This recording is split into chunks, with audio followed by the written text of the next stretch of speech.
Why do you queerbait so much? Queerbait? What are you talking about? How do I... Who's your favorite artist? Right now? BVDP. Yeah, I could tell you're gonna do some The Office. Look at the camera. Rig.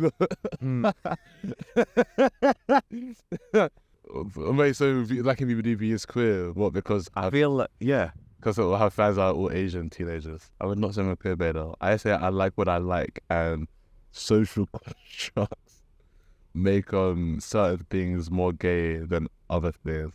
I just happen to be on a part of some sort of spectrum, not like sexuality spectrum. I mean, in like a spectrum of liking things, but it just happens to be on like the more feminine side. What do you think about Claire's new album? I love it, and I bought the vinyl the first day that it came out. You're not helping your case. Yeah, big up my gay homies. Shout out my niggas, you like it in the butt. Like you know that nigga from the prison, the booty warrior. Shout out him, bro. Yo, the Booty Warrior is a crazy ass name. Bro, shout out the booty warrior. I don't know if y'all seen him yet, but look him up. He's some guy who went to jail, for something random, like armed robbery. He went to jail and he discovered he really liked some male booty, bro. There's like an interview about him. There's a Boondocks episode about him. He is apparently sodomized like 150 men and like prison officers in prison. And like he was meant to only be in prison for something like 11 years for armed robbery. He ended up staying for like 50 because he kept getting more and more charges from like sodomizing men in like the showers and stuff. Like crazy. So do you think like the guards were literally like, I think it's probably better if we left them in the streets rather than here, bro. Bro, the streets would have been safer. I feel like he's introduced like something crazy into prison, bro. Prison would have been safer without him in there. In fact, I feel like his existence anywhere is just a threat. Maybe he should have been put down, really. But what do you say if you're in prison? Do you think that will make people gay? Prison. See, you see them interviews and stuff, it's like, bro, I got taken by 5 men. That ain't gay, that's just prison.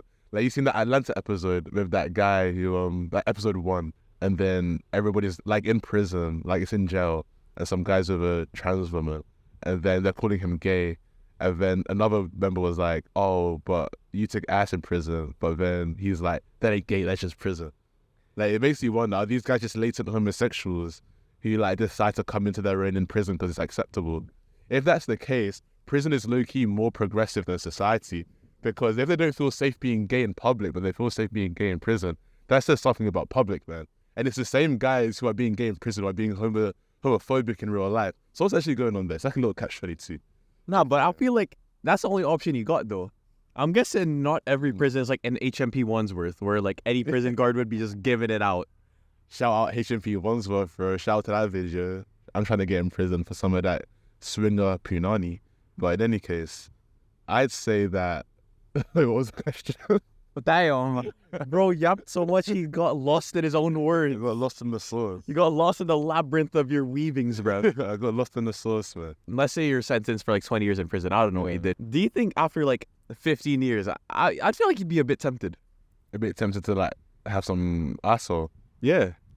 Just jerk off, bro.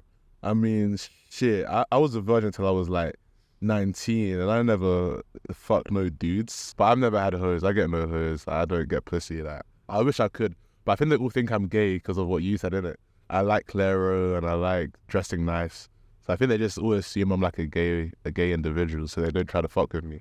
But there's a difference between queerbaiting and being gay, though. Like, you know, those guys are like written by a woman. Queerbaiting is like, you're making it like I have this malicious intent of making people think I'm gay. Malicious? How do you have a malicious intent? I mean, that's sort of like the connotation of queerbaiting. It's like you have a goal, like you want people to think you're gay for a certain gain, right? But it's like, what do I have to gain by being gay? It's just getting me less pussy. Hoes. What? But then does queerbaiting get you more hoes? How does that work? I'd say so. Because like, I feel like girls nowadays are so into feminine guys. I mean, it depends on the kind of girl. I feel like we're sort of I feel like because you're friends with me, sort of girls you interact with, it's like you think that, oh, girls are generally more into effeminate guys because like that's a TikTok trendiness. But then if you get down to the brass tacks, the sort of traditional attractive male is still like a very masculine male anyway, you know what I mean? Yeah. So I feel like there's like, it's like a smoke and mirrors type of thing. Like we're looking at it through like a Gen Z lens of oh, this is more attractive and more trendy for men. Yeah, but for Gen Zs, it's just more feminine guys who are more into their feelings, guys who dress better, guys have the little chains on. Talk of chains. nah. You say that's so sus. Nah, they know about their their Leo risings. I don't know nothing about no star signs, bro. What's your star sign? I know I'm a Leo. Don't know what that means. So, in fact, I got a story, right? There was this girl, girl was out with. I don't see this. You probably won't, but like, shout out. I really like this girl. Like, we were out getting some gelato, and she was like, "Oh, what's your star sign?" And I was like, "I think I'm a Leo." And then she was like, "Oh, I'm a something or other." And I was like, "Cool." I think she was expecting me to like get on some, "Oh, what's your rising and your moon and your sun and your like, you know, extraterrestrial numbers or whatever. Like, what's your terrestrial number?" You know what I mean? I was like, I don't know what any of that is. I think she expected me to know because I sort of dressed nice and like we made sure on like Bumble, and I guess some of the vibes on my Bumble were pretty queerbaity. No, not queerbaity. They were just alternative a little bit. That's kind of me. So I guess you just thought I would know that shit, and then I just was like hella disappointed when I didn't. So I was like, maybe I should queerbait harder. I think that's the message of this story. I should be more queerbaity. Is engineering that hard? Engineering is fucking hard as fuck. In a vacuum, okay, suppose you were always good at maths and physics when you were growing up. Engineering would just seem like a logical next step of like, you know, calculus and whatever. The only real thing that's hard about it, if you're used to maths, is the workload. It's a tremendous workload. There's so much to learn and not enough time to learn it in. At least not enough time. And so many projects and so many just assignments, just so much to do. Like, in terms of like the absolute difficulty of an individual question, it's never going to be sort of mind-bogglingly difficult. It's just, there's too much to remember, which makes everything hard. But like, I say that, and then I can also look at another subject which has like architecture, for example, or like there's a lot of subjects where there's a huge amount of content, right? I feel like engineering is unique. Like, let's compare it to medicine, for example. I feel like they're similarly respected in terms of like minority parents respect, right? Because they're difficult and they have good job prospects. Engineering is huge amount of workload, difficult topic for people who aren't used to it. Medicine is like an even greater workload. It's like basically like rote memorization of so much stuff. Whereas engineering is like problem solving. Medicine is like, you have to know every like scenario for everything with all of these intricate sort of bodily mechanics and stuff. So I feel like there's like a balance of absolute difficulty in answering a question and workload.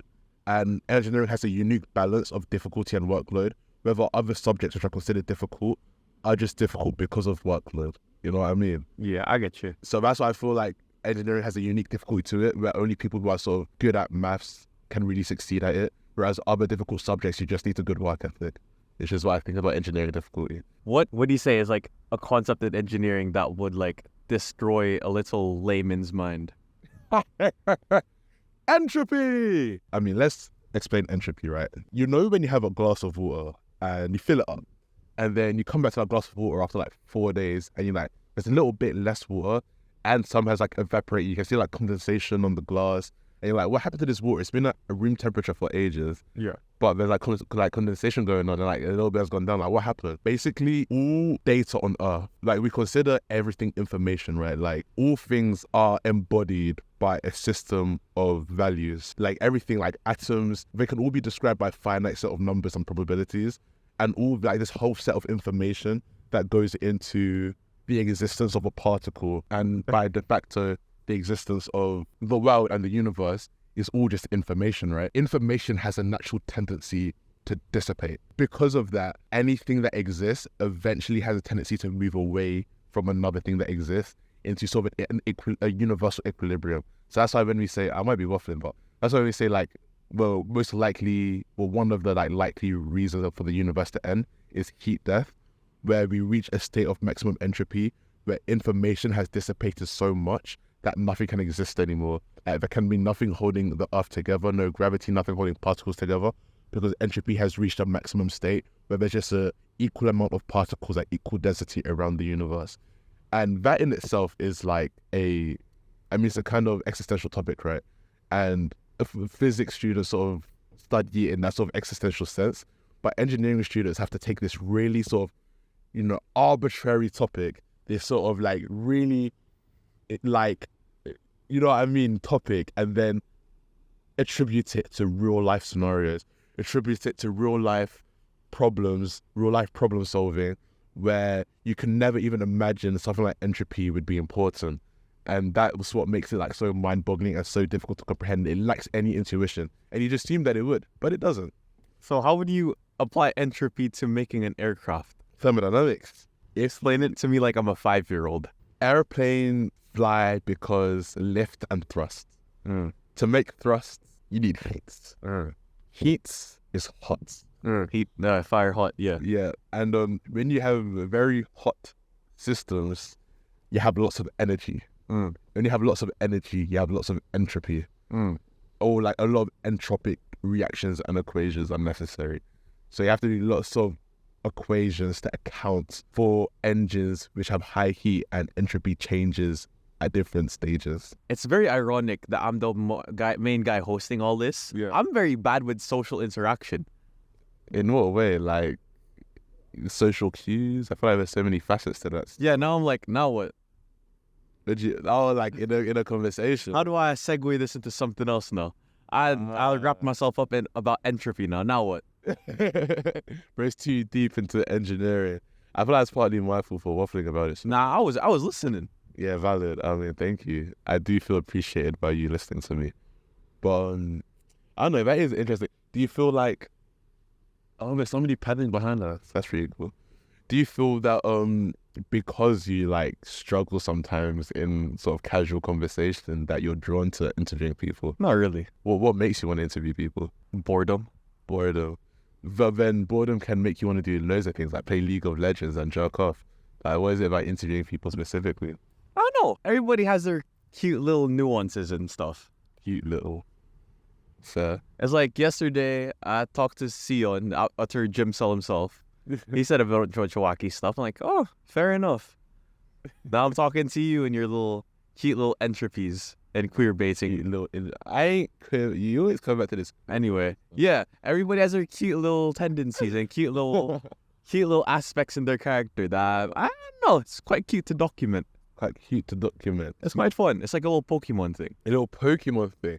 You know, that sounds alright. Not to call you out, but you say it in a way that sort of like, these are characters for my movie. Do you feel like you exist in a different plane to the people you interview? No, I have the same little quirks and everything as everybody else. Interesting. Do you talk to yourself? This is gonna be like a segment. Do you talk to yourself? Yeah, I talk to myself actually a lot. It's actually quite concerning. Like when you're like at home, you're just like, I need to do this now. Yeah, there's been some times where I would speak to my parents, and then I'm like, damn, I wish I could talk to myself right now. What? Like you'd rather talk to yourself than your parents? Yeah. I feel like that's I feel like that's a character quirk of yours, which is probably why you're drawn to interview. Because I feel like you just have although in real life your knack for conversation is just not there, maybe because of your acousticness, but I feel like you have like a mental aptitude for just conversation. Not really.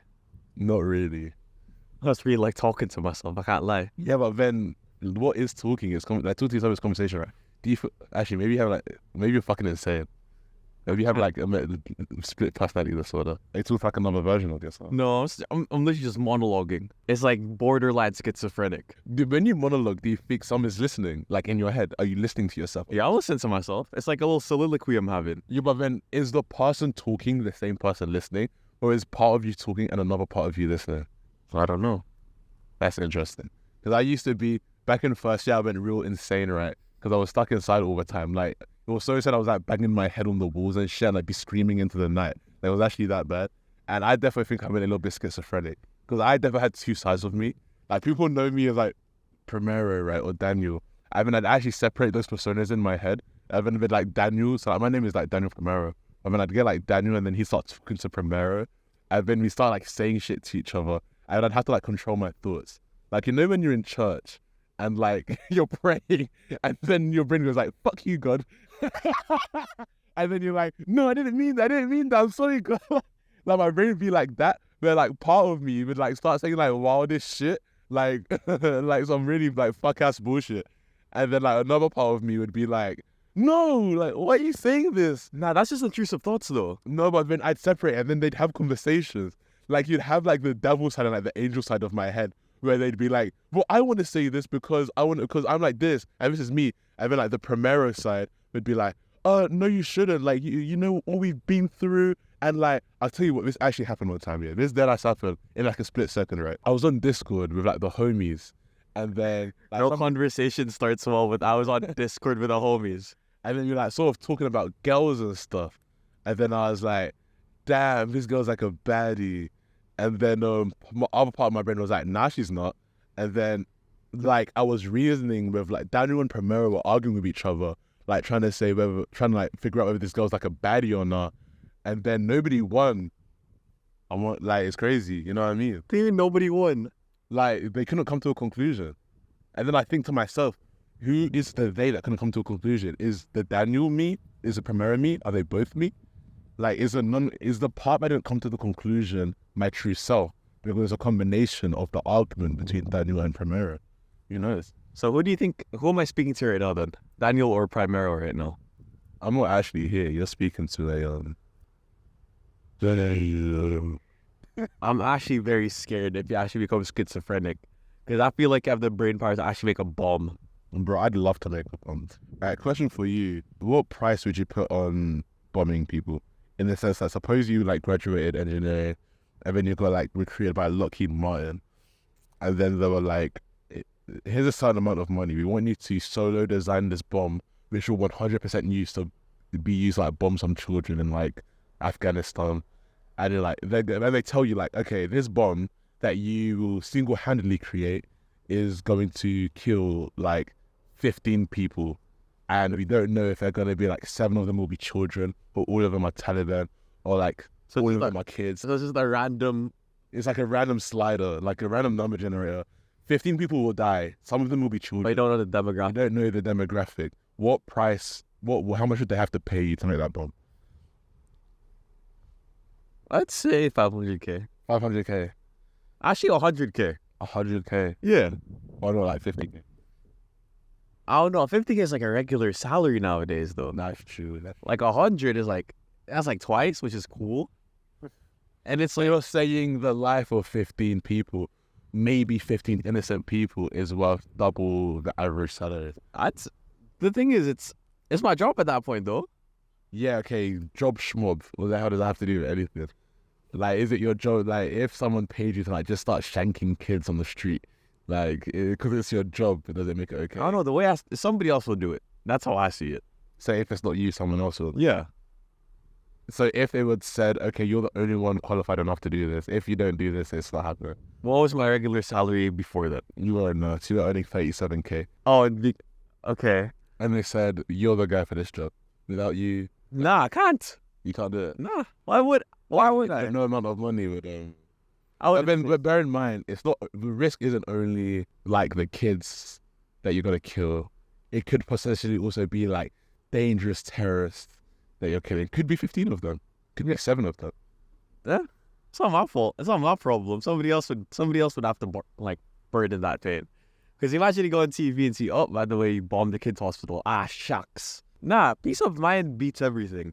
I would rather have 37k and be able to sleep at night than like, oh, I freaking killed some random ass kid. Unlucky. How much do I have to pay you? You have to pay me to kill some kids. Yeah, 15 of them. 15 kids. I was talking about 100. Definitely 15 kids. Let's say 15 random demographic. Okay. I say the price I'd put on it is how much money would it cost to save 30 lives? If 15 were to die, I'd do like a 2-to-1 ratio. It depends what kind of saving.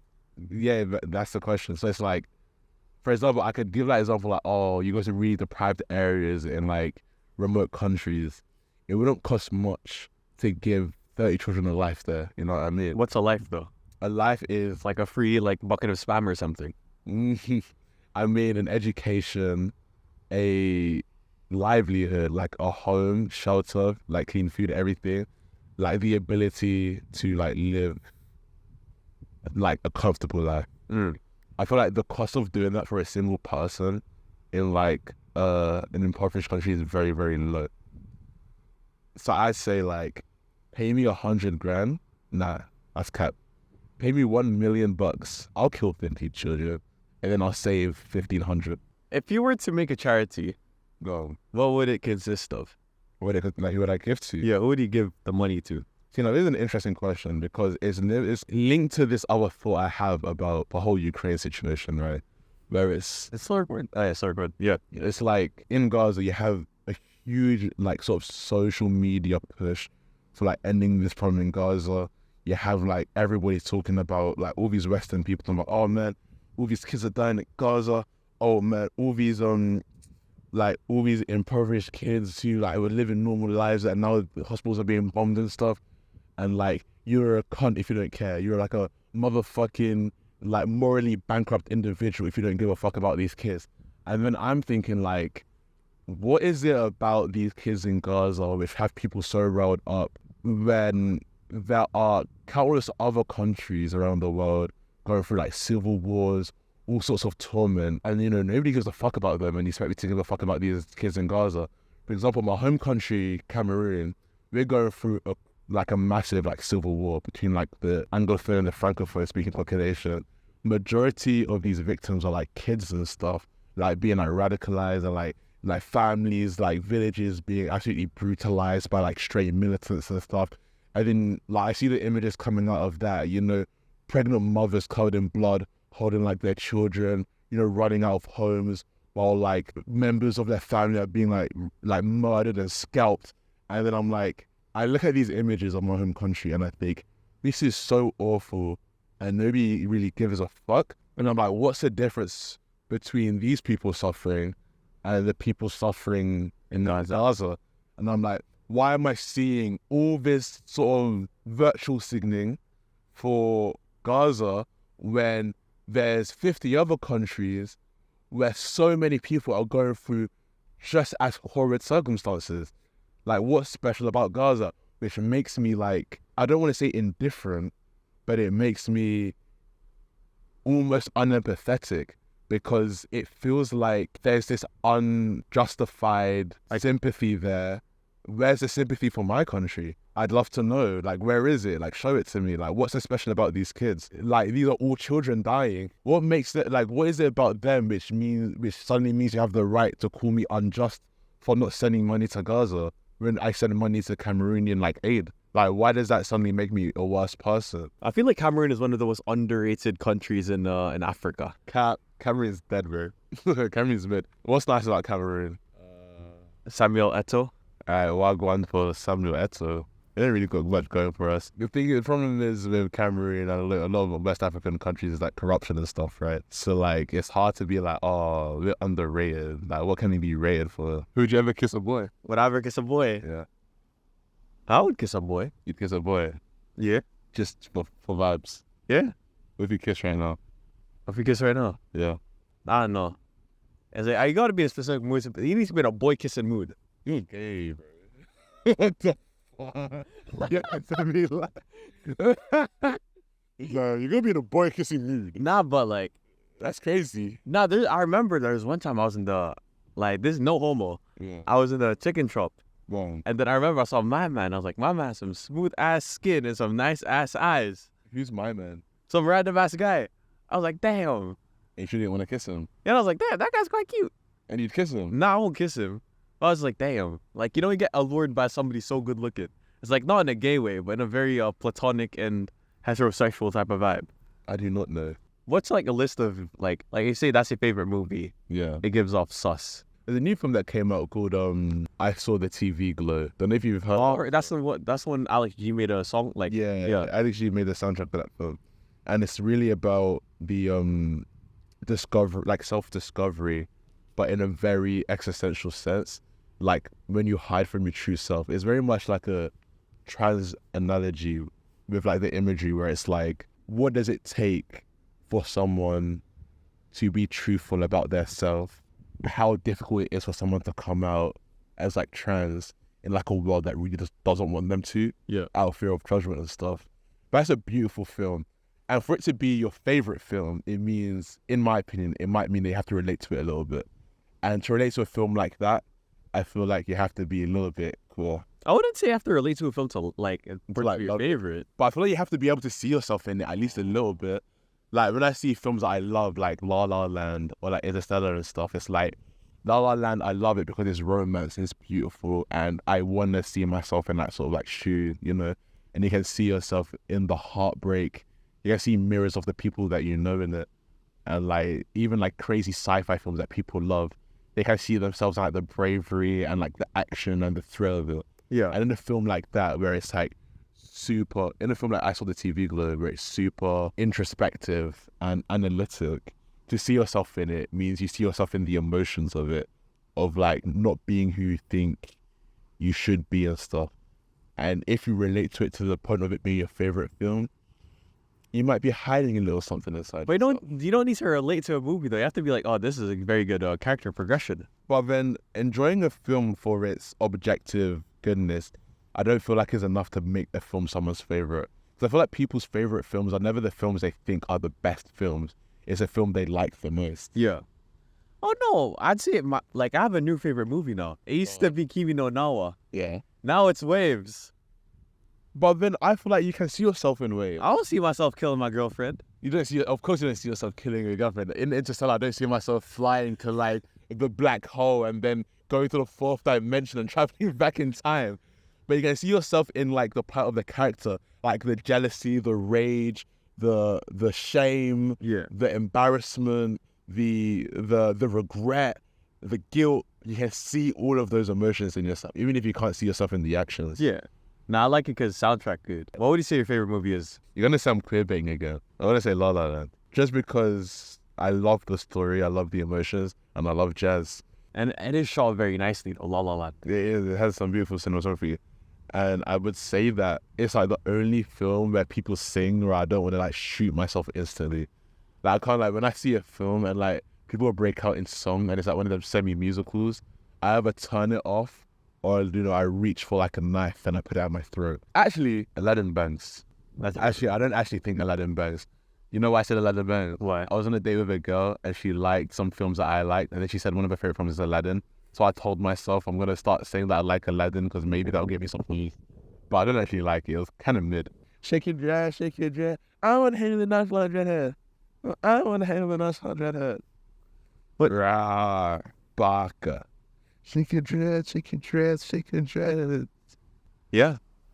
That's the episode. Bye-bye.